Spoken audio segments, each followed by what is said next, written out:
Bom dia, meus irmãos. Bom dia. A graça e a paz do nosso Senhor e Salvador Jesus Cristo. O nosso objetivo nesse curso de verão é que nós possamos aprender juntos e dar um descanso para os professores de escola bíblica dominical, né? Os professores ficam ali o ano todinho, aí tem gente que é professor na EPC, aí ele dá aula de segunda a sexta, aí sábado ele dá um descanso e volta no domingo para dar aula de novo. Então, esse período aqui de janeiro e fevereiro, os professores vão ter esse descanso. Vai ser todas as aulas comigo. Mas quem se atentou para o cartaz é um livro do pastor Timothy Keller, e eles são compostos por 8 aulas, e nós vamos trabalhar ao longo do nosso curso de verão. É curioso porque o verão não é o período mais quente aqui de Cuiabá, mas, tendo em vista que é o período de férias, denominado assim, férias de verão, nós vamos trabalhar nessa forma. Convido os irmãos a abrirem suas Bíblias no livro do profeta Jeremias, capítulo número 29, do verso número 4 ao verso número 14. Mantenham suas Bíblias abertas e nós vamos seguindo durante a nossa aula com a exposição do texto. Mantenha sua Bíblia aberta. Qual é o nosso objetivo do curso de verão? Nosso objetivo é que a gente possa preparar melhor a nossa igreja por meio dos nossos membros para compartilhar o Evangelho na nossa vida. Por isso o nome do livro é o Evangelho na Vida. E a gente vai perceber a ideia do Evangelho sendo introjetado, inculcado em todos os aspectos e dinâmicas da nossa vida. Por isso vocês vão perceber que os temas das aulas são diferentes, como por exemplo, a aula de hoje é a respeito da cidade. Qual é a metodologia que nós vamos utilizar? Como eu falei, eu queria mostrar um livrinho aqui agora, mas imagine que ele está aqui na minha mão. Semana que vem, se Deus quiser, eu vou desarmar aquelas caixas e vai estar aqui. Mas é o livro O Evangelho na Vida, do pastor Tim Keller. É um pastor que já faleceu, é um pastor da igreja presbiteriana. Ele fundou a Presbiteriana Redeemer lá nos Estados Unidos. Para você ter ideia, ele teve uma ideia ousada de plantar uma igreja na ilha de Manhattan, nos Estados Unidos, em Nova York. Então, um dos lugares completamente secularizados, ele plantou a igreja e a igreja cresceu, ao passo que chegou ao número de 5.000 membros. E depois, com seus pastores auxiliares, eles dividiram as igrejas e formaram 5 igrejas de 1.000 membros a partir da Redeemer. Mas o pastor Tim Keller, ele faleceu no ano de 2023, cometido de um câncer. E um pastor assim que influenciou e ainda influencia gerações através dos seus escritos. Você pode ter certeza que vocês vão ouvir falar muito a respeito do pastor Tim Keller. Então nós vamos ter aulas, lá fala, tá DVD aí também? Não, tá vídeo, né? O livro, ele vem com um DVDzinho, ele é bem antigo, então, tem esse pessoal do passado, pessoal mais novo como eu, a gente tem dificuldade de saber o que é DVD. Os mais antigos sabem o que é DVD, fita cassete, LP. A gente que é mais novo talvez tenha que explicar para a Ágata o que é um DVD. Ágata, você sabe o que é um DVD, Ágata? Ela balançou a cabeça assim, fez não. Pois é, gente, estamos ficando velhos. Mas antes da gente começar, eu queria definir alguns termos com os irmãos. Os irmãos vão perceber que a definição de termos ela é extremamente importante. Meus irmãos, definição de termos é muito importante. E lembra, estamos em caráter de aula, vou precisar da participação dos irmãos. A definição de evangelização, eu não vou dar colinha para os irmãos não. Evangelização, pense bem. Vamos definir um termo. Como nós podemos definir evangelização? Distribuir o Evangelho, sai aqui. Para ficar mais fácil para sair na transmissão, se você quiser falar, você levanta a mão assim, aí o microfone vai até você, tá bom? Se você não quiser que a sua voz seja capturada, aí talvez até vai ficar difícil para mim. Mas definição de evangelização, falou aqui o quê? Distribuir o Evangelho. A gente só muda a pergunta. O que é Evangelho então? Boas novas? Boas novas é boas notícias. Boas notícias de quê? A morte e a ressurreição de Jesus. E por que a morte e a ressurreição de Jesus é uma boa notícia? E não a morte e a ressurreição da pessoa que morreu semana passada? Embora ele não ressuscitou, mas ele morreu também.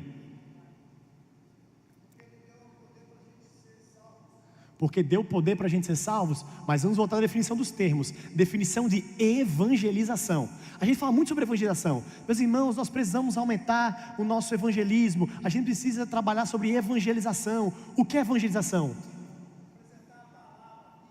Apresentar a palavra, a Bíblia. Mas testemunhos de Jeová fazem isso, adventistas fazem isso. Eles estão evangelizando?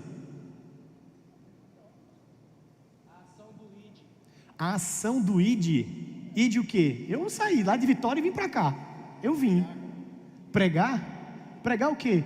Muçulmanos pregam, budistas pregam, hinduístas pregam.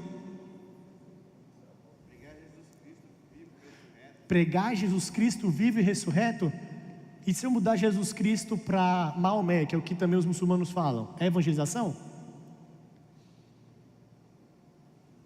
Você fala assim, credo pastor, você está desarmando a gente. O quê? A palavra de Deus, evangelização é a palavra de Deus. Mas qual Deus que a gente está falando? Porque os muçulmanos falam que Maomé, ou que Alá é Deus. Os hindus creem em 33 mil deuses. Palavra de qual Deus nós estamos falando? Aquele que veio como homem? Está saindo algumas coisas interessantes daí. A gente precisa sintetizar. Meus irmãos, o que eu quero chamar a atenção é que existem muitas coisas que nós falamos todos os domingos. Nós falamos no nosso dia a dia. A gente fala que esse deve ser nosso objetivo como igreja. Mas na hora que a gente fala assim, então o que é isso? A gente fica... Vamos tentar um termo bem básico sobre evangelização. Anúncio de uma pessoa. Comunicação da mensagem de reconciliação de Deus por meio da obra de Jesus, nascimento, vida, morte e ressurreição. O anúncio de uma pessoa. Evangelizar, ou a evangelização, é anunciar a pessoa de Jesus Cristo. Isso nunca pode sair da nossa mente.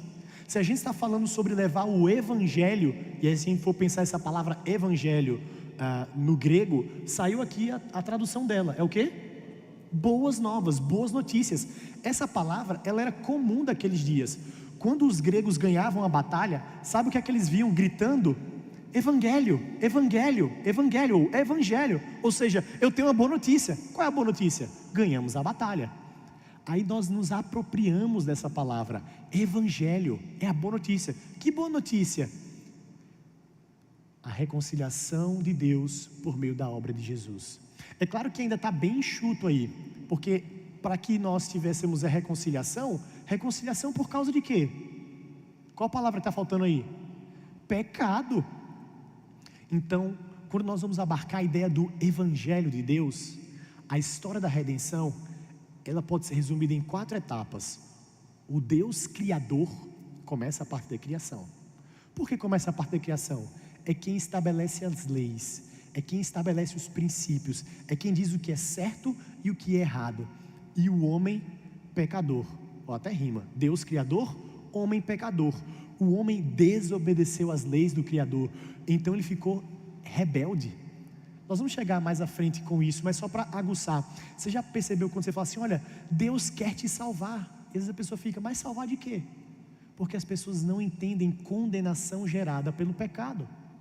Então, Deus Criador, homem pecador, salvação de Jesus Cristo e o céu ao lado do nosso Senhor.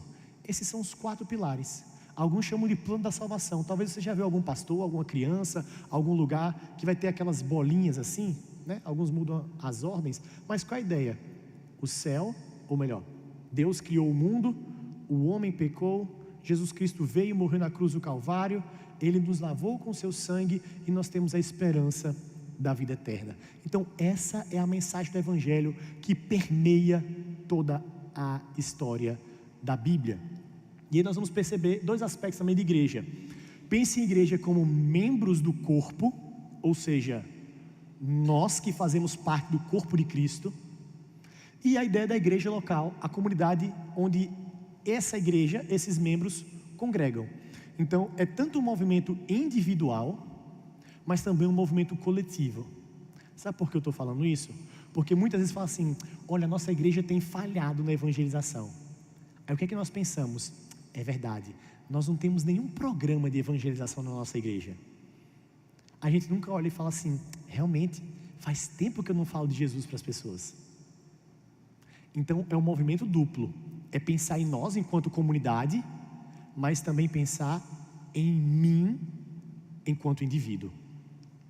Outra coisa, então, atente-se para isso, para que esse conhecimento sirva de uma autorreflexão, para você ter isso na sua mente de comunidade, o que é que nós podemos fazer para servir a Deus e servir a comunidade onde nós estamos inseridos, como um corpo, mas também como eu, enquanto indivíduo, o que eu posso e devo fazer.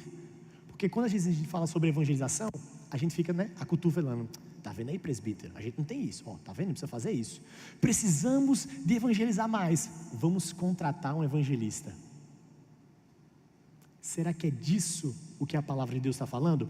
E sobre esse material, meus irmãos, eu posso, emprestar aí, jogar para todo mundo.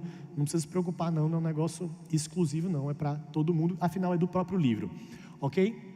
Então vamos lá. Jeremias capítulo número 29, do verso 4 até o verso de número 14.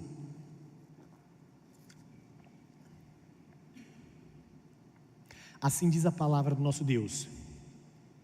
Assim diz o Senhor dos Exércitos, o Deus de Israel, a todos os exilados que eu deportei de Jerusalém para a Babilônia: edificai casas e habitai nelas, plantai pomares e comei seu fruto. Tomai esposas, gerai filhos e filhas. Tomai esposas para os vossos filhos e dai vossas filhas a maridos, para que tenham filhos e filhas. Multiplicai-vos aí e não vos diminuais. Os irmãos, o verso número 7: procurai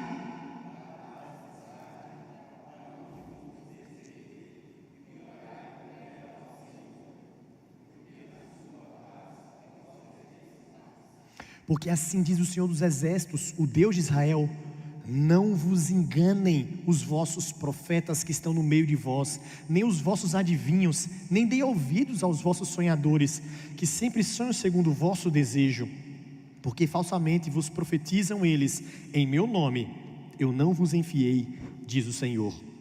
Assim diz o Senhor: logo que se cumprirem para a Babilônia 70 anos, atentarei para vós outros e cumprirei para convosco a minha boa palavra, tornando a trazer-vos para este lugar. Os irmãos, o verso número 11: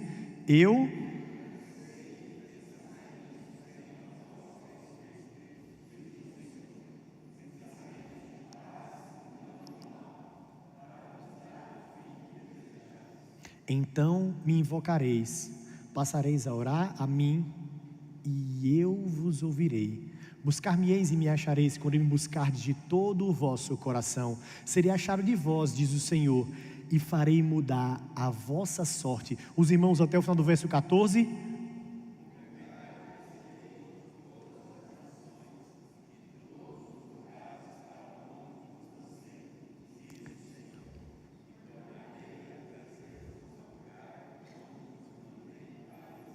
Santo Deus, nós te pedimos, Pai, nos dê a instrução do Teu Divino Espírito Santo para essa aula. Nós precisamos do Senhor, nós precisamos da intervenção do Senhor nas nossas vidas. Ajuda-nos, ó Deus, a compreendermos a Tua palavra.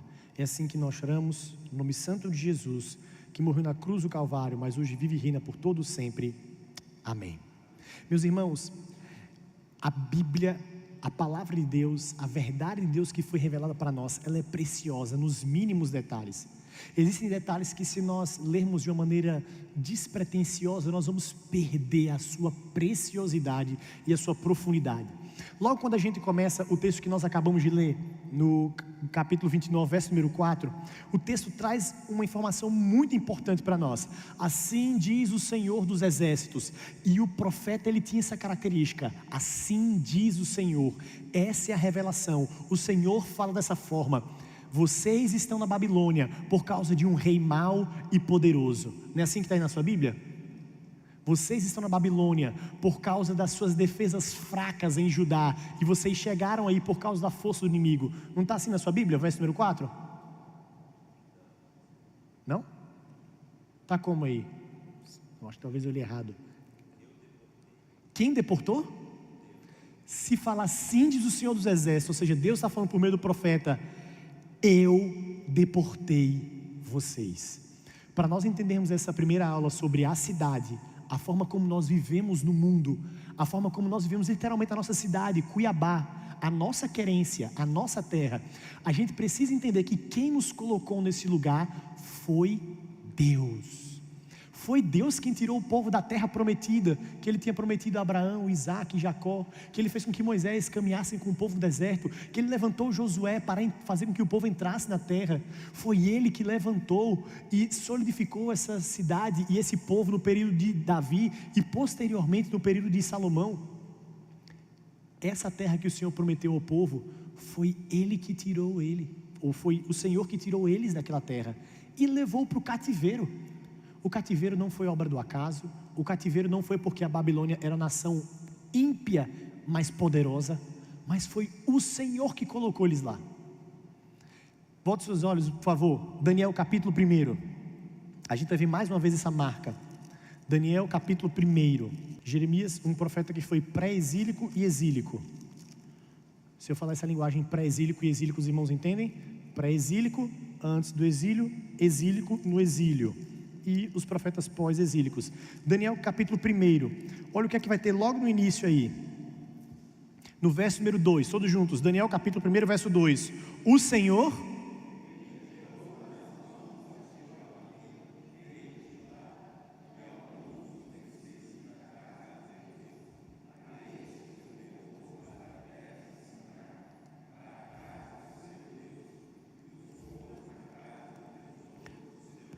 Olha que coisa preciosa.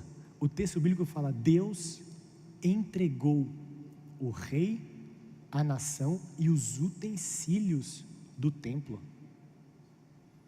Nada foge do controle do Senhor. Foi Ele quem nos colocou nessa terra. E aí, aqui nós estamos mais ou menos no período de 586 a.C., a cidade de Jerusalém foi destruída, e a elite da sociedade judaica, os artesãos, os profissionais, os líderes, eles foram levados à força para a Babilônia. E o profeta Jeremias recebe do Senhor uma palavra e escreve uma carta para esses que estão exilados. Então esse período aqui já é o povo no exílio, já é o povo na Babilônia. O povo, agora imagina, você numa terra distante, você numa terra em que você está sendo escravizado, você saiu da sua terra, você saiu da sua querência, você saiu do seu lar, você foi deportado, você viu guerra, sangue, muros sendo destruídos, e então você está sendo jogado em um outro lugar. Aí vem a palavra do Senhor: fui eu que coloquei vocês aí, e vocês precisam viver nessa cidade. E aí o texto vai ter algumas aplicações para a gente, mas a gente vai fazer isso por meio de perguntas. Que instruções específicas Deus dá aos exilados no versículo 4 e 7 sobre como eles deviam se relacionar com a cidade da Babilônia? Em sua opinião, como os exilados devem ter sentido a esse respeito? Aí, meus irmãos, eu sei que todo mundo vai querer participar, tem uns que participam mais, outros participam menos. Se você levantar a mão assim e eu não te der a palavra, é só porque a gente tem um tempo para cumprir, tá bom? Mas eu quero a participação do máximo possível de pessoas e mais pessoas diferentes para que a gente possa caminhar. E aí, diferentemente como alguns professores falam hoje em dia, não tem certo e errado. Tem certo e errado sim, tá bom? Então você pode ser, talvez você fale a coisa que seja errada, mas nós vamos instruir juntos à luz da palavra de Deus, ok? Então quais foram as instruções que Deus deu aos exilados? O que é que eles deviam fazer? Fala aí, presbítero Cláudio. Edificar casas. O senhor construtor, o senhor que é engenheiro, quanto tempo demora para construir uma casa? Tem dinheiro, tendo bala na agulha. Uma casa de 20 de frente e 20 de fundo, 20 por 20, demora quanto tempo aí? Quanto tempo? Pelo menos uns 6 meses. 6 meses. Com dinheiro e gente, né? Dinheiro, já tendo bala na agulha, 6 meses. Ou seja, quando Deus está falando para construir casas, Ele está falando de quê? Fixar fixar residência, Ele está falando que isso também vai fazer o quê? Vai demorar o quê? Tempo. Vocês não vão sair tão rápido aí não. Pode construir a casinha de vocês. Essa semana, quer dizer, a semana passada, a Gabriela chegou, graças a Deus, minha casa virou casa agora. Antes era um bocado de imóvel ali, mas chega a mulher, vira a casa. Eu falei isso para ela ontem, falei, amor, agora eu estou em casa, não só porque você chegou, mas você já vê as coisas de Catarina ali espalhadas, brinquedo, boneca, aquela alegria no lar, aquele toque feminino. Eu conversava isso com o presbítero Josué, pronto, eu fiz o máximo, a partir daqui é só com ela. Aí tinha coisa que eu pensei, eu olhei para o armário e disse assim, não, vai ficar perfeito assim. Aí já vê a mulher, puxou, jogou para um lado, pegou outra coisa, colocou aqui, e ficou melhor mesmo. É disso que Deus está falando ao povo por meio do profeta: arrumem a casa, vocês vão morar aí. Não é para você, não, vamos botar uma barraquinha aqui como quem faz um camping. Não, construam casas. Mas o que mais que ele coloca que dá uma ideia de temporalidade para se envolver? Plantar. Tem alguém aqui que é da terra, do campo, que planta? Alguém sabe explicar aí quanto tempo demora o ciclo da soja?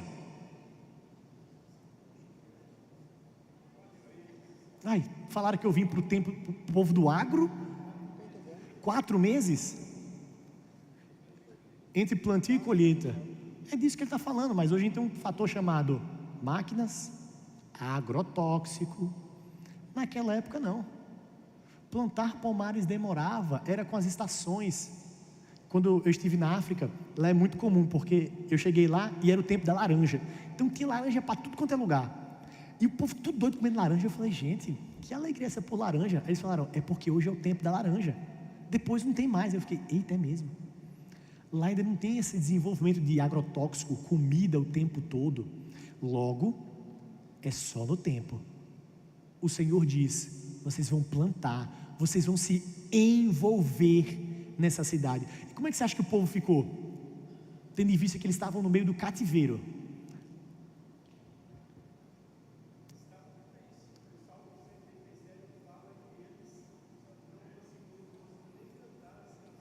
Eles estavam tristes. O que mais, gente? Imagina o seu sentimento, você sai da sua casa, você está aqui em Cuiabá, aí o Brasil é invadido, a gente é levado para a Rússia, fica lá no frio de Nova Sirbisque, menos 50 graus, e aí vem a palavra do Senhor e fala assim, vocês vão viver aqui, mas vivam mesmo aqui, se envolvam com essa terra. Tem que aprender a falar russo, tem que aprender a conviver com o frio, o clima, com as roupas, com a tradição, com a cultura. O Senhor fala para o povo se envolver com aquela cidade, mas a gente vai perceber outras coisas.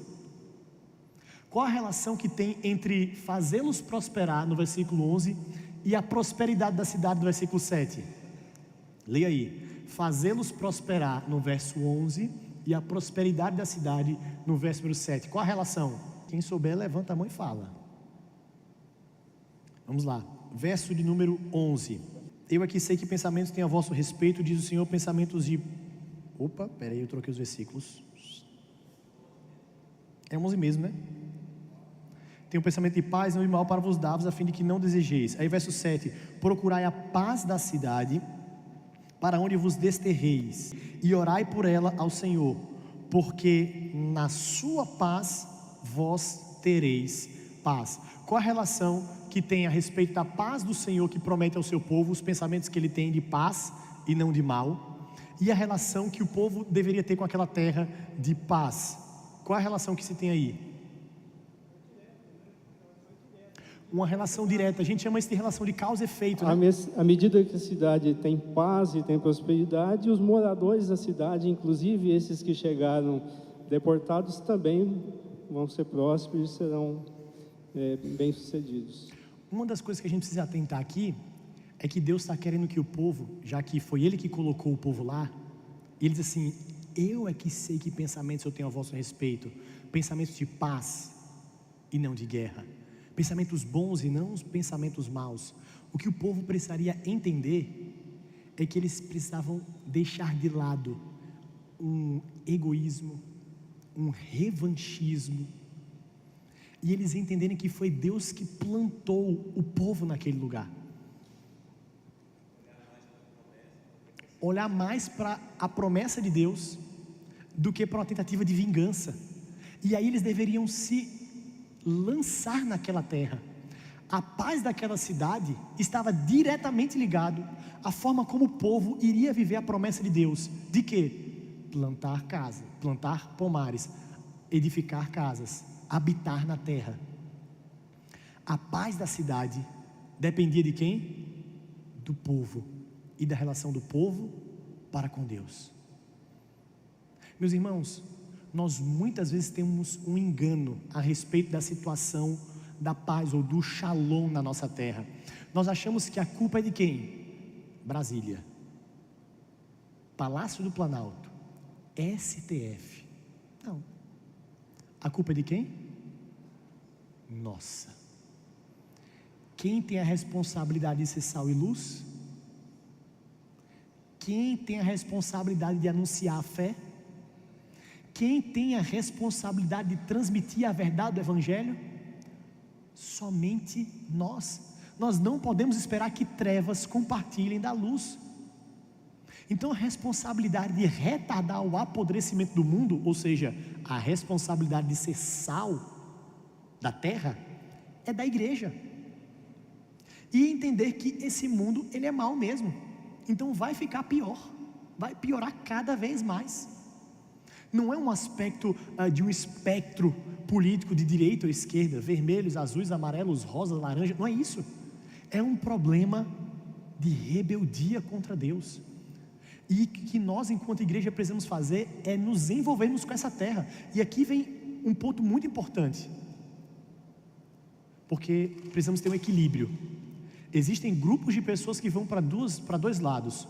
Ou vão ter aqueles que vão dizer assim: vamos sair desse mundo, vamos nos envolver com esse mundo jaz no maligno, vamos montar o nosso arcabouço cristão e viver a nossa fé. Não é uma resposta que o Senhor coloca. Mas também não tem um outro lado, porque tem alguns que falam assim: olha, a gente está nesse mundo mesmo, então vamos dialogar com o mundo, vamos conversar com esse espectro que as pessoas estão vivendo, nós precisamos nos assemelhar. Não é isso que o texto está falando. Ele está falando que sim, se envolvam na cidade, vivam na cidade, participem da política, participem da economia, participem das decisões. Então sejam síndicos, sejam vereadores, sejam prefeitos, sejam bons profissionais, construam escolas, influenciem a cidade, vivam na cidade, mas vivam também em santidade. E aí aquela relação, de uma música antiga, entre o cristão e o mundo, é entre tapas e beijos. A gente está ali e abraça, e acolhe, mas ao mesmo tempo, a gente esbofeteia, denuncia o pecado, a gente fala o problema do pecado, fala da condenação, mas nós nos relacionamos. Mas há um momento em que nós não vamos nos sujar. É difícil? Claro que é, porque nós também somos pecadores, mas a paz que a cidade vai viver vai depender de como a igreja vai se relacionar com a cidade e como a igreja está vivendo aquilo que o Senhor coloca. Lembrando também de que a tendência é só piorar, e isso vem da palavra do nosso Deus, por causa do nosso pecado. Vamos lá. Qual era o propósito do exílio, de acordo com o versículo 11 a 14? Em sua opinião, por que esses versículos foram incluídos nessa carta? Qual era o propósito do exílio? Quebrantamento? Isso está junto. Quebrantamento, curar o povo. Que povo? O povo buscar mais a Deus, santificação, separação.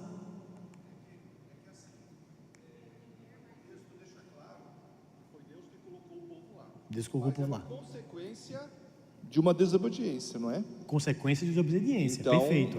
Aí eu entendo sim que seria a forma de quebrantar o povo, de curar, porque o povo era desobediente. Mas a gente está olhando só para quem até agora? Depender mais de Deus. Mas até agora a gente está falando só de quê? Que povo? De Israel, né? E o que a gente acabou de falar na pergunta anterior? O quê? Alcançar o povo daquela cidade. Alcançar também aquela cidade. Meus irmãos, para a Babilônia, embora ela não podia perceber aquilo, ela ter o povo de Deus no meio dela era uma bênção, era maravilhoso. Eles iam ter a oportunidade de ver o relacionamento do Deus verdadeiro, do Deus poderoso com o povo. Então, preste atenção, o que está aqui acontecendo é o porquê Deus mandou aquele povo para o exílio. Sim, para a santificação, para o quebrantamento, para cumprir a promessa, para saber que Deus não mente. Se vocês pecarem, vocês vão para o exílio. O povo pecou, eles foram para o exílio. Mas também para que Deus agisse no meio daquele povo, no meio daquela nação. E lembre-se, a nação da Babilônia era a nação mais poderosa da época. Era a nação que dominava, não somente de forma bélica, mas de forma cultural. Diga, meu querido. Como o Nerivaldo bem citou sobre o Salmo 137, no Salmo 137 que diz assim: as margens do rio da Babilônia, onde nos assentávamos e chorávamos, diz que o povo babilônico pedia para o povo de Israel cantar um cântico a Deus. Canta aí, como é que é aquele hino bonito, é alvo mais que a neve, canta para mim. E tendo essa oportunidade de evangelizar as pessoas lá, os israelitas muitas vezes estavam contaminados por aquilo ali, desanimados, que eles diziam assim: como entoaremos um hino de louvor ao nosso Deus estando em terra estrangeira? Porque existia uma cultura naquela época de que um Deus só podia ser louvado em sua terra e só podia realizar prodígios e milagres na sua própria terra. Dava a sensação que parece que eles pensavam que o poder de Deus se limitou a Israel, que Deus tinha perdido o controle, quando ao contrário Deus estava no controle de tudo e usando aquelas pessoas para poder alcançar os babilônicos, não? Para alcançar uma nação estrangeira. E olha que coisa interessante, alcançar um povo sem ser o povo de Israel, Alcançou sem até o ser aqueles que eram imperador. circuncidados, sem ser aqueles que eram naturalmente filhos de Abraão. Deus também tinha esse objetivo, e tratar a sua nação, mostrar o seu poder além das fronteiras. Meus irmãos, se a gente fosse pensar em fazer assim, vamos concentrar os nossos esforços e evangelizar uma única nação no mundo inteiro, qual nação a gente evangelizaria?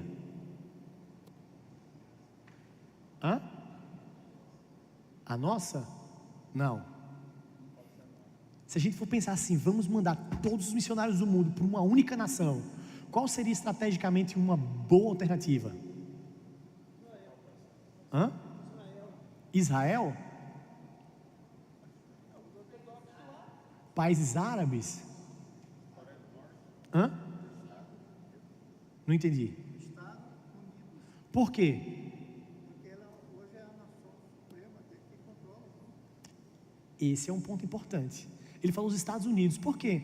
Porque a produção cultural, pelo menos do Ocidente, vem de lá.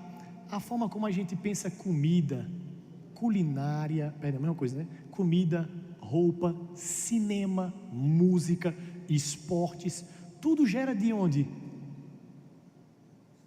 Não fala que a gente é uma tentativa de ser os Estados Unidos? Mas se a gente for pensar na nação global, a gente também poderia pensar em qual país hoje que rivaliza com os Estados Unidos? China. E aí, o próprio Keller tem um livro que ele fala das 5 nações que mudaram o mundo. Ele vai falar de pontos centrais. E aí só um detalhe, não vai fugir muito não, vou tentar ser rápido nisso. Vocês já pensaram a geografia de Israel? O povo de Deus, a terra prometida, onde Deus colocou? Vocês sabem que ali não é por acaso, né? Ali era o centro do mundo daquela época. Eram as rotas comerciais, unem 3 continentes. Era por isso que Israel foi plantado ali, para que o povo que passasse por lá pudesse ver a relação do Deus pactual com o seu povo, e aquilo pudesse difundir por todos os povos. Então tem toda uma questão estratégica de Deus. Mas ele poderia colocar em outro lugar? Não, porque ele resolveu, pelo poder da sua glória, contar com os homens, para que o povo pudesse conhecer da relação de Deus com o seu povo. Deus podia fazer tudo sozinho, meus irmãos, mas dentro do conselho eterno dele, ele resolveu ter a participação da sua igreja. Olha que coisa interessante sobre a relação da igreja com o mundo. Eu vou ler aqui para os irmãos para ficar mais fácil. O cristianismo serviu, isso aqui é um sociólogo da religião, Rodney Stark. O cristianismo serviu de movimento de revitalização que surgiu em resposta à miséria, aos caos, ao medo e à brutalidade do mundo greco-romano.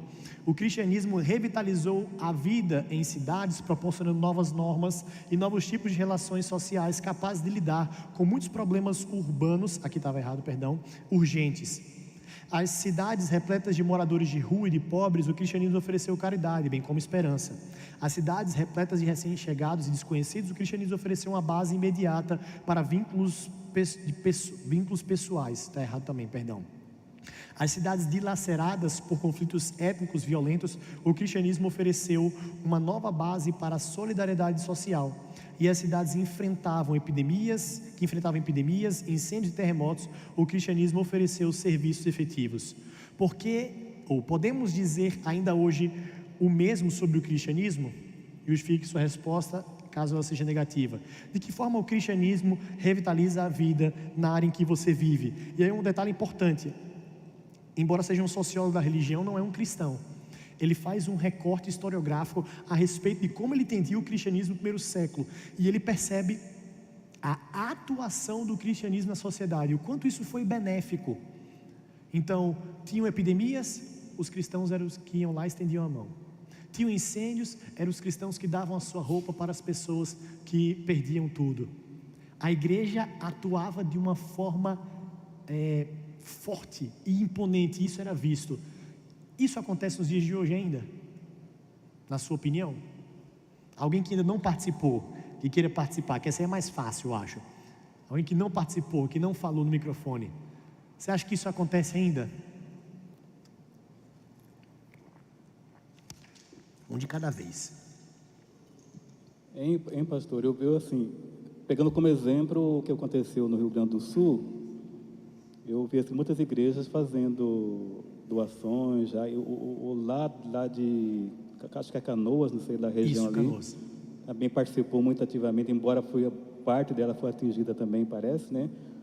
Ela agiu também, né? Através de seus membros. Assim, à medida que eles, do limite deles que eles puderam ajudar, mas fizeram sim. Eu vejo muitas igrejas, assim, evangélicas, assim, cristãs, assim, atuando, né?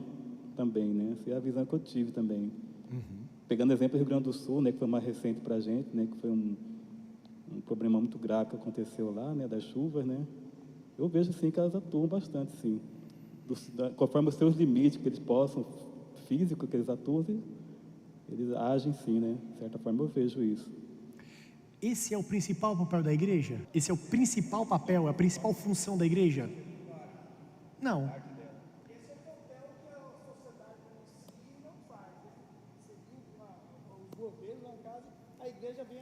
Sim, mas entenda, em termos de função e de objetivo principal, é esse o objetivo da igreja? Não, também o é. A igreja também é responsável, mas não é o seu papel. Percebe que isso muitas vezes o faz ser igreja? As pessoas acham que igreja é isso? Quem é que diz muito que esse é o papel da igreja? O mundo. O mundo acha que a igreja serve só para dar comida para o pobre, para dar abrigo para o morador de rua. Pode perceber se não é isso. Toda vez que você vai num embate de discutir sobre a sua fé, sobre o papel da igreja, para que a igreja serve, eles discutem, eles falam assim: ah, mas tem essa estrutura toda, por que não pega esse dinheiro e dá para os pobres? A gente fala assim: não, por que você não dá o seu dinheiro para os pobres também? Você tem empresa? Por que a sua empresa não faz isso? Não, mas vocês não são um povo da fé e da religião? Aí já começa um bom embate. E por que fé e religião é limitado ou reduzido somente a isso? Veja, eu estou falando em algum momento que não é para fazer isso? Não, mas não é a nossa principal função. Entretanto, essa é uma marca, é uma evidência. Lembra que Tiago em sua carta vai falar assim: me mostra as suas obras, e eu vou dizer onde é que está a sua fé. Então sim, é uma marca da igreja. A igreja precisa sim ser atuante. Eu conheci o pastor auxiliar da igreja presbiteriana de Canoas. Ele foi meu calouro no seminário, Arnaldinho. E como eles trabalharam incessantemente, e até hoje trabalham. E aí recebiam os donativos, recebiam todos os mantimentos, as roupas, os alimentos, tudo que chegava, e então eles distribuíam. Mas antes anunciavam o Evangelho, porque esse é o principal papel da igreja. Então, a nossa relação ela precisa ser dupla. Sim, de uma comunidade de fé, que anuncia a fé, que busca a Deus, que adora a Deus, mas nós também não podemos estar cristalizados longe da realidade do mundo, longe da realidade daqueles que estão sofrendo, mas ao mesmo tempo não esquecermos que esse não é o nosso objetivo. Já parou para pensar que tem pessoas que querem que a igreja seja assim, só para aplacar a consciência social dela? A pessoa fala assim: rapaz, na minha igreja a gente tem um sopão a segunda-feira, na terça-feira a gente dá roupa para os moradores de rua, na quarta-feira a gente dá banho nos cachorrinhos, que agora tem que envolver os pés também, porque senão não é igreja. Aí na quinta-feira a gente pega as crianças que estão envolvidas no tráfico, a gente faz uma provação com eles. Aí você fala assim: certo, e o que você faz? Não, mas na minha igreja tem isso. E o que você faz? Não, mas na minha igreja tem aquilo. Como se aquilo fosse aplacar a consciência social dela. Então ela não quer uma igreja, ela quer o quê? Uma ONG. Isso é o trabalho de uma ONG, não é igreja. Igreja não é ONG. Não seja desonesto, não corte o vídeo dizendo que eu estou falando que a igreja tem que fazer isso, não. A igreja tem responsabilidade sim, nós temos essa responsabilidade sim. É que hoje em dia o pessoal corta o vídeo, né, e parece que o pastor está falando: olha, a igreja não tem que se importar com os menos desfavorecidos. Não é isso. Mas essa não é a função primordial da igreja. É glorificar a Deus e anunciar a sua glória. E isso também é evidenciado através dessa forma. Cadê? Eu perdi o trem aqui, está aqui. Meus irmãos, nós vamos ter um vídeo agora do pastor Timothy Keller, e aí eu peço a atenção dos irmãos, porque é o seguinte: esse vídeo ele é legendado, então não sei se talvez a legenda vai estar muito clara aí, mas vai dar para entender. Ele é um vídeo curto, ou não tão curto, mas ele é legendado, vai dar para entender algumas coisas, algumas peças-chave. Ele vai estar explicando um pouco mais do texto que nós acabamos de ler. Pode soltar aí, minha irmã.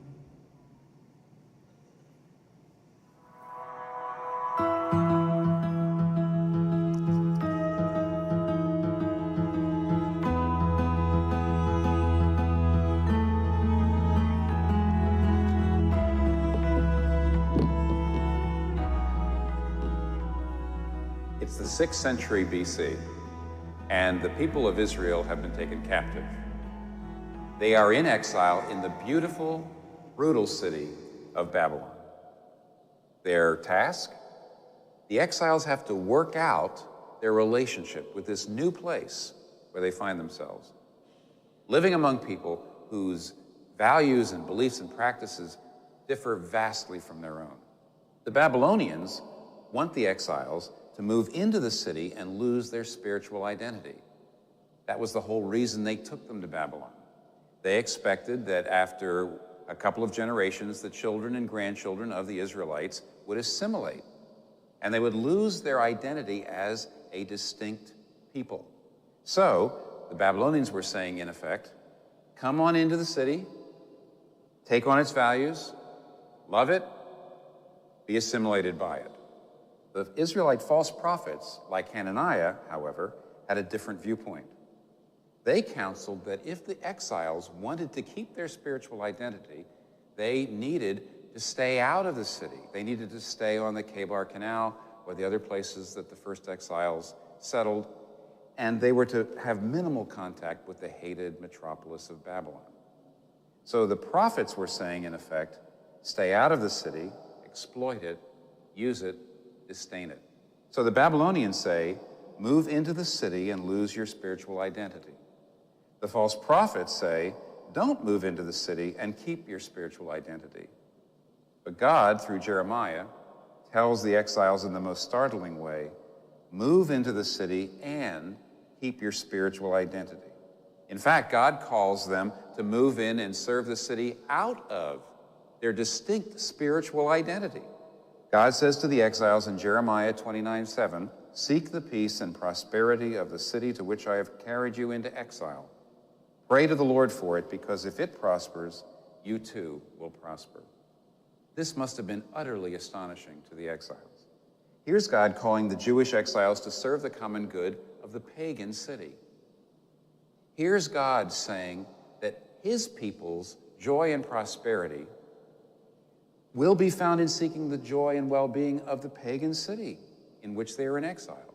So he says to them, settle down, build houses, marry and have sons and daughters, and increase in number there, and seek the shalom, the peace and prosperity of the city, and to pray to the Lord for it.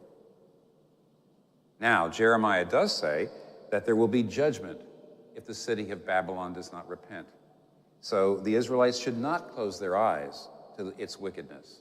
They're not to compromise with pagan values. They are to serve and love their new place of residence, rather than resemble it or remove themselves from it. This is quite a balance. It's a call to lift up the welfare of the places in which we live and to bring them joy by living out lives of love and service there. It means to show in words and deeds that we want to serve our neighborhoods in every way, and to do it so the people around us see our spirit and our motive. And yet, we must do it without losing our spiritual identity or our distinctiveness. It's a radical idea. God's people should work for the good of those who are not living in a right relationship to God. That, however, is exactly what he told the Israelites, and it's in accord with what Jesus said was the second greatest commandment, love your neighbor as yourself. And it certainly fits in with John 3:16. For God so loved the world that he gave. Throughout the Bible, repeatedly, we see God's concern for cities and the people within them, both for those inhabited by his people, like Jerusalem, and those that were not, such as Nineveh or Babylon. So if God is just as concerned about cities now as he was then, we should be concerned too. God calls us to serve in whatever place we are, but cities have unique opportunities to do so because the way in which they're designed and how they function. It's very important to remember that the idea of the city is not an accident or a human invention. God shows us in the Bible that he designed cities with certain purposes. Cities were designed to be places of refuge and safety. The density of population in the city wall provided protection. So cities were the best places for women and children, for minorities, immigrants, and other people without power in the social order. Also, cities were places of justice.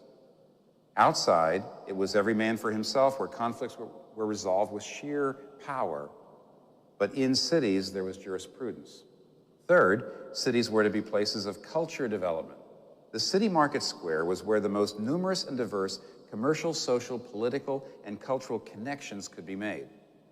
And from these interactions, new cultural products and movements were forged and flow out to the sphere of influence around the city. Fourth, cities were designed to be places of spiritual seeking and finding. So the city's highest tower, whether it was a castle, a minaret, a cathedral, or an office skyscraper, always indicates a city's faith, what most of the people are looking to for significance. Today, the city is still a place of refuge for minorities, and the place where laws are made and enforced. Cities are still the main place that culture is forged and disseminated. As the city goes, so goes the arts, scholarship, communication, philosophy, and commerce, and so on. Change develops and flows out from cities. The city is also still a place of great spiritual seeking and finding. But sin has broken cities so that none of the original purposes are being properly realized. For the Bible denounces cities as places of violence, injustice, pride, and unbelief. The density and diversity of the city under sin create a place of racism, classism, and violence. Also, the city becomes a place to escape from God and his law. While the city still produces culture, it does so in a way that glorifies human beings and not God. The cultural development power of the city, under sin, creates a place of pride, arrogance, excess, overwork, and exhaustion. Moreover, many people go to the city to create their own moralities, and therefore, the spiritual restlessness of the city, under sin, makes it a place of cults and false belief. If we are to seek the peace and prosperity of our cities, and by city I mean any place of density and diversity and cultural energy, then we need to think about how to restore the city's original purposes. So firstly, we serve and love those who need help and protection. We seek to serve the needs of others no matter what their race or class, instead of seeking to use others to meet our own needs. Second, we need to do justice. We need to bring God's love, peace, and justice to bear on a broken world. Third, we create and cultivate culture, with all that involves in terms of creativity and relationships and excellence and how we live out our faith in the workplace. Fourth, we need to be a people who encourage others to seek spiritually, but hold out Christ as the ultimate satisfaction of that quest. God cares about people, about their suffering and pain, their heartaches and trials, the oppression they experience, the injustice they bear. God is a God of compassion. He wants us to enjoy him and so experience his love, joy, and peace. The logic is simple then. God loves people, and so he cares about cities. As he says to Jonah about one such city, Nineveh has more than 120,000 people. Should I not be concerned about that great city? And if God cares about cities and the masses of people who live there, so should we. Let me suggest that you start to work out the gospel in the city in order to work the gospel into your own heart. In the city, you're going to find people that appear spiritually hopeless. You're going to find people of no religion, of people of other religions, people with deeply non-Christian lifestyles, and you're going to discover that many of them are kinder, deeper, and wiser than you. You will also find that many of the poor and the broken are much more open to the gospel of grace and more dedicated to its practical outworking than you are. And all of this is going to force you either finally believe that the gospel is of sheer grace, or you'll give it up altogether. You should eventually come to see that you need the city to spiritually grow, maybe more than the city needs you. Are you living for the city? Or are you just using it for fun or career advancement? Are you praying for the city? Are you rooting for it? Do you have the same attitude toward the city that God wanted the exiles to have toward Babylon? Seek the peace and prosperity of the city to which I have carried you. Pray to the Lord for it, for if it prospers, you too will prosper. E aí?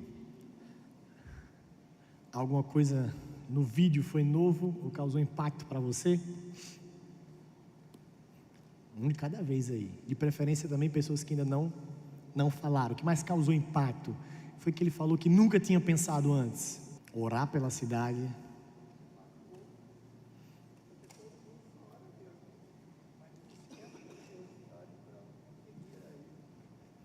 Orar e pedir pela cidade. Mais alguém? Alguma coisa nova assim? Rapaz, nunca tinha pensado nisso.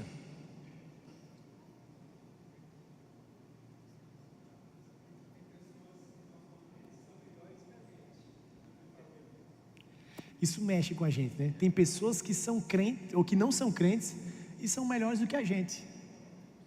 Tem mesmo, um monte. Que atuam na sociedade, que atuam no lugar onde estão, que fazem diferença. É aquela típica pessoa que fala assim: olha, pastor, pessoa muito gente boa, pessoa esforçada, só falta ir para a igreja. Só falta esse detalhe, só falta ser crente. E aí a gente vai ver que é somente a graça que nos faz crer, que nos salva. Mas tem algo que salta os nossos olhos, ou pelo menos que particularmente salta nos meus olhos, que é o seguinte: não tenha a cidade para servir você. Será que a cidade só é fonte de prazer e diversão? Quer saber um momento que a gente tem muito isso claro, que as cidades só são fonte de prazer e diversão para a gente? Alguém sabe um momento muito claro da nossa vida, quando a cidade é só fonte de prazer e diversão? Férias. Você vai para a cidade e aí a gente pergunta, o que ela pode fazer por mim? O que é que ela pode me proporcionar? Não é assim que nós olhamos para a nossa cidade? Olha, está organizando ali o trânsito, inaugurou o aquário novo de Cuiabá. O que é que essa cidade pode fazer por mim? E o que o Senhor coloca para o povo é o que é que nós devemos fazer para a cidade. Qual é a nossa responsabilidade para a cidade? A igreja, ela precisa entender o seu papel, e a gente vai trabalhar isso depois, local, tanto global como local. E os missiólogos juntaram as duas palavras e fizeram a igreja local. Ela tanto olha lá para fora, povos não alcançados, missões transculturais, mas também olha para o seu redor. Como é que nós temos um exemplo claro que a igreja do Areião olha para a sociedade? Tem que estar na ponta da língua. Hã? A EPC. Está inserida na sociedade, serve a sociedade, formam cidadãos, formam trabalhadores, formam profissionais. Fala, meu presbítero. Já que se falou na EPC, alguns anos atrás, bastante tempo atrás, foi feita essa pergunta aqui dentro da igreja, que numa dessas nossas reuniões de planejamento, se a igreja presbiteriana do Areião saísse daqui, ela faria falta no bairro? E daí para frente, com essa pergunta, a gente começou a voltar para que a gente pudesse ser lembrada neste local como uma instituição que fazia diferença no meio da sociedade. Isso foi uma pergunta, questionamento alguns anos atrás. E como a gente tem que ter isso em mente? Nós não nos associamos, porque a nossa igreja tem uma escola. Tudo da EPC, pelo menos até onde eu sei, está em nome de quem? Da igreja. Tudo da escola está no nome da igreja. A igreja surgiu primeiro e teve a ideia de trabalhar para a escola. E que bênção que a escola cresceu, que expandiu. No objetivo de todo empreendimento para o Senhor, que ele cresça, que ele desenvolva. Isso é bênção, isso é maravilha. E é uma forma de influenciar a sociedade. E aí, meus irmãos, entenda uma coisa. Cada igreja vai ter uma característica. Olha, mas a gente poderia fazer aquilo outro, poderíamos, mas cada igreja tem uma característica. Você vai ver pessoas que têm, ou igrejas que têm outras visões, mas não conseguem implementar uma escola, e tem outras formas de servir a sociedade, de se disponibilizar para a sociedade, de influenciar a sociedade. E Deus dotou, agora entenda nós enquanto igreja, corpo de Cristo individualmente, com características diferentes, com formas diferentes, e essas pessoas reunidas em um lugar vão conseguir projetar e executar de formas diferentes. Nem toda igreja vai ter e consegue ter uma escola, mas nem toda igreja também vai ter e consegue ter trabalhos que atendem, por exemplo, moradores de rua. Não vão. Imigrantes. Lá na igreja em Vitória do meu irmão é pastor, a igreja dele foi cadastrada, vinculada a alguns programas, e eles adotaram imigrantes. E não é fácil não, tá? É um processo bem complicado, bem complexo. Então nós precisamos entender isso. Às vezes o que a gente tem dificuldade enquanto igreja é que a gente viaja, a gente vai na igreja e fala assim: poxa, pastor, mas aquilo deu certo naquela igreja. Aí outra pessoa viaja para outra, mas aquilo deu certo naquela igreja.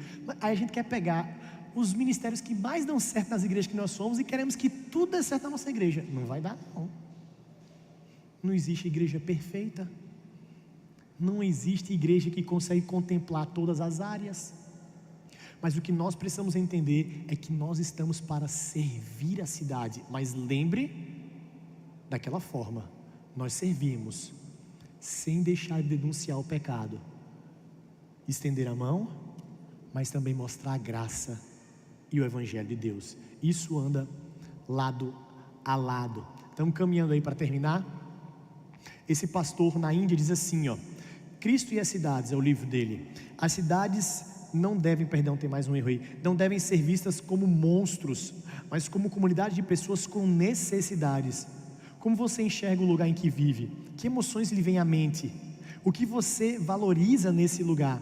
Meus irmãos, é interessante, eu estive recentemente em São Paulo, e São Paulo é uma cidade cosmopolita, cidade que tem gente de tudo quanto é lugar, e um negócio meio estranho mesmo até pra gente. Você vai andando na rua, daqui a pouco você ouve, né, um sotaque ali meio inglês, daqui a pouco você escuta o pessoal com a língua meio enrolada, daqui a pouco você escuta algo que parece um chinês, japonês, coreano. Eles sabem diferenciar entre si, mas via de regra a gente não consegue, e a gente vai escutando aqueles sotaques diferentes, não somente fora do Brasil, mas também dentro do Brasil.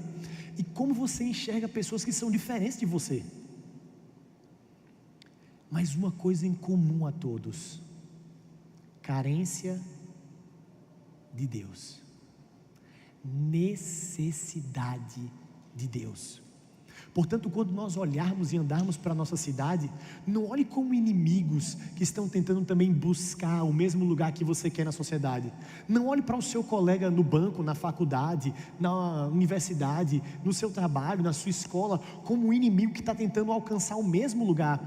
Mas olhe como uma pessoa, se ela não tiver Cristo como seu Salvador, como alguém que é necessitado da graça, e não como um concorrente de um melhor lugar ao sol. Essa é uma visão mundana. A nossa visão, enquanto pessoas que foram redimidas, que foram resgatadas, é que nós olhamos para a nossa sociedade, olhamos para a nossa cidade como a necessidade de redenção que só vem da parte de Deus. Deus ama a cidade. Não é à toa que Deus tem um projeto de uma grande cidade. Qual é? A Nova Jerusalém. Quando vai falar do novo céu e da nova terra, qual é a descrição que se tem? De uma cidade. Uma cidade que é quase o tamanho de toda a América do Sul. Então nós precisamos entender a importância de pensar a respeito das cidades. Deixa eu caminhar para a última pergunta. Ouvimos com frequência que os cristãos de hoje têm pouco impacto sobre o mundo ao redor. Os irmãos acham que essa é uma avaliação correta? E por quê? E o que impede de nos tornarmos, ou que nos tornemos mais envolvidos com o mundo à nossa volta? Os cristãos hoje têm pouco impacto no mundo, verdade ou mentira? Na sua opinião? Sim? Vamos fazer uma votação aqui. Quem acha que os cristãos têm pouco impacto no mundo, levante uma das suas mãos.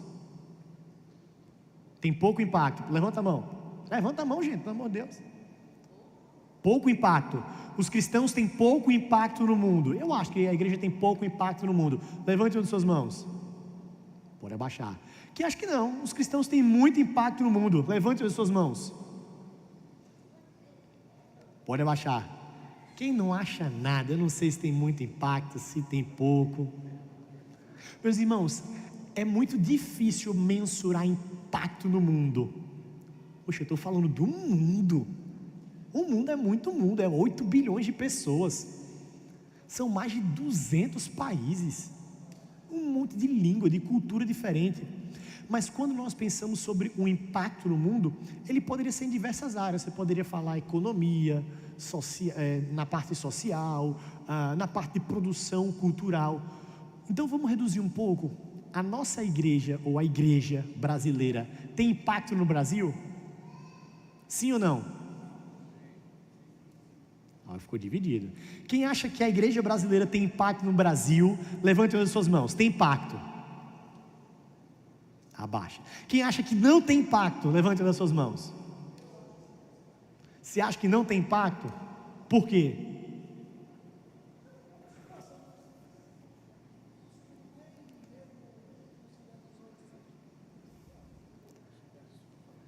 E quem acha que tem impacto, por quê? Não é o ideal, mas tem. Não depende de mim. Meus irmãos, segundo os dados do IBGE, nós somos quase 20 milhões de evangélicos no Brasil, numa população de 200 milhões de pessoas. 10%, é o dízimo do Brasil, se diz evangélico.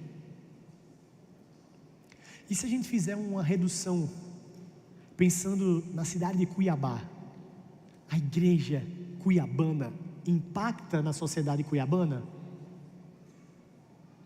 E aí sabe o que é engraçado? Talvez você possa estar fazendo o recorte da sua realidade.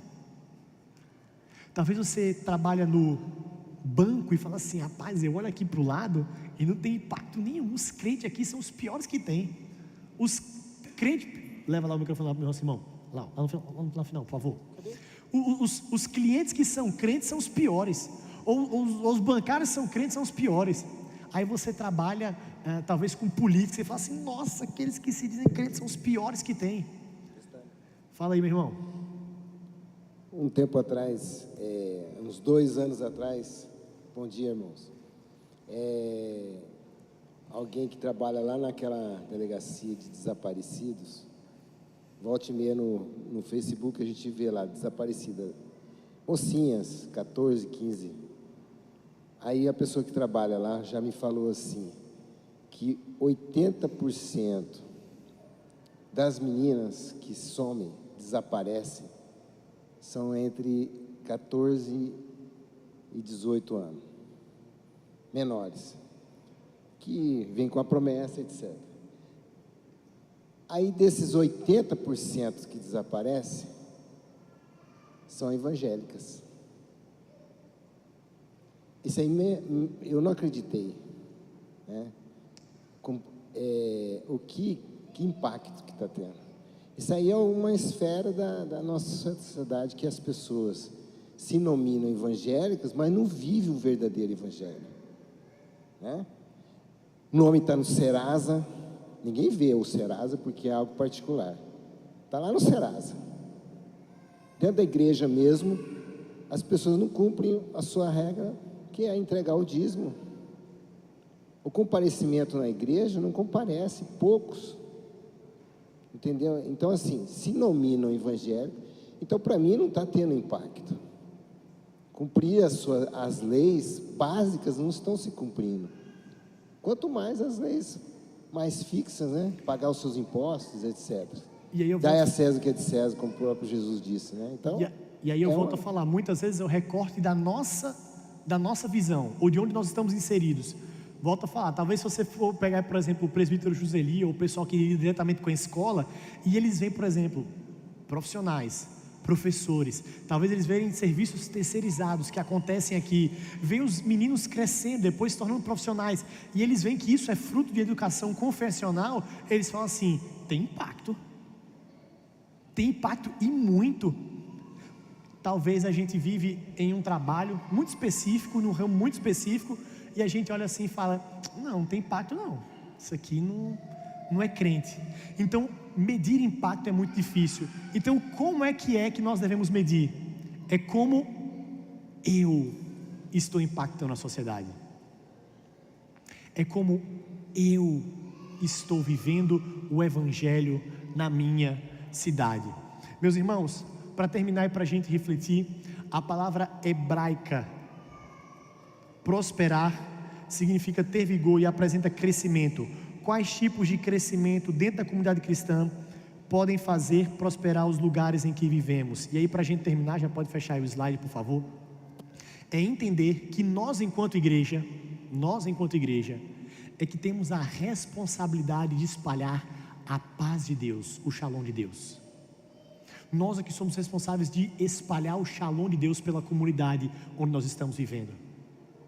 Seja lá entre a comunidade dos surdos, seja no meu trabalho, na minha gráfica, seja na escola, seja na construção civil, seja na advocacia, seja nos bancos, seja como contador, seja na universidade, seja na escola, seja na minha casa, na minha família. Eu sou responsável de espalhar o shalom de Deus, a paz de Deus. A igreja precisa viver a anunciar na cidade a verdade e a lei de Deus, de uma forma que nós nos envolvemos com a cidade, mas nós não nos misturamos com a cidade. De uma forma prática, o crente está inserido, mas ele não joga as mesmas ou nas mesmas regras do mundo. Então, quer ver uma coisa que é difícil para o crente? É o crente ter uma empresa. É difícil. Ah, pastor, mas a carga de impostos é muito alta. É alta, mas não é ilegal. Então pague. Não sonegue imposto. Ah, mas isso aqui é muito difícil para a gente organizar. Eu sei, mas nós devemos fazer. Nós estamos na cidade. Então, pagar as contas em dia, ter o nosso nome honrado, fazer as coisas de forma correta, no trânsito, na vida, em tudo, nós estamos inseridos na sociedade, mas nós não vivemos como o mundo vive, jogando as regras do mundo. Entenda quando eu digo jogar as regras do mundo, existe a lei, mas eu quero saber a forma de burlar a lei. Não, nós seguimos as leis. Enquanto elas não forem contrárias à palavra de Deus, nós seguimos as leis. É assim que o cristão deve viver. Meus irmãos, essa foi nossa primeira aula sobre a cidade. Eu vou colocar lá no grupo, no mural, todos os slides que nós vimos, o vídeo também. Peço perdão pela legenda, eu sei que algumas horas pensava assim, eu vou tentar melhorar, mas deu para entender. A gente vai colocar o vídeo também e vai ter um material para a próxima aula. Ah, pastor, não vou ter tempo, não vou conseguir fazer. Tudo bem, não é obrigatório, não é assim, se você não fez, não pode vir. Não, você pode vir. As aulas também, elas são sequenciadas, mas elas são isoladas. Se você só conseguir vir uma e não conseguir vir na outra, não vai ter a perda do conteúdo. Então, se você não veio hoje, né, você que está me assistindo não veio hoje, vai vir semana que vem, pode vir. Ou então você falou, olha, vai lá na igreja, está tendo um curso muito legal, muito massa, para aprender do Evangelho na vida. A pessoa pode vir na próxima semana, porque elas são sequenciais, mas ao mesmo tempo elas têm um caráter de ser isoladas. Amém? Vamos ficar de pé e vamos encerrar orando ao Senhor? Lembrando que hoje às 18 horas, se Deus permitir, nós vamos ter a ministração da Santa Ceia e também a participação da comissão de posse do nosso presbitério, o presbitério central do Mato Grosso. Santo Deus, nós invocamos o Teu santo nome, ó Pai, e pedimos a paz da nossa cidade. Que a cidade de Cuiabá possa ser impactada pela Igreja Presbiteriana do Areião, dos membros dessa igreja, aqueles que estão inseridos, ó Deus, em altos cargos do governo, aqueles que servem nas ruas. Deus, que o Senhor possa ser conosco, todos os profissionais liberais, todos os funcionários públicos, todos aqueles que têm empresas, eles possam viver segundo aquilo que o Senhor ordena, que nós possamos estar espalhados, inseridos na sociedade, entendendo o nosso papel aqui, de anunciar a paz que vem através da reconciliação em Jesus Cristo. Tem misericórdia sobre as nossas vidas, guarde os nossos corações. É assim que nós choramos, no nome santo de Jesus, que morreu na cruz do Calvário, mas hoje vive e reina por todo sempre.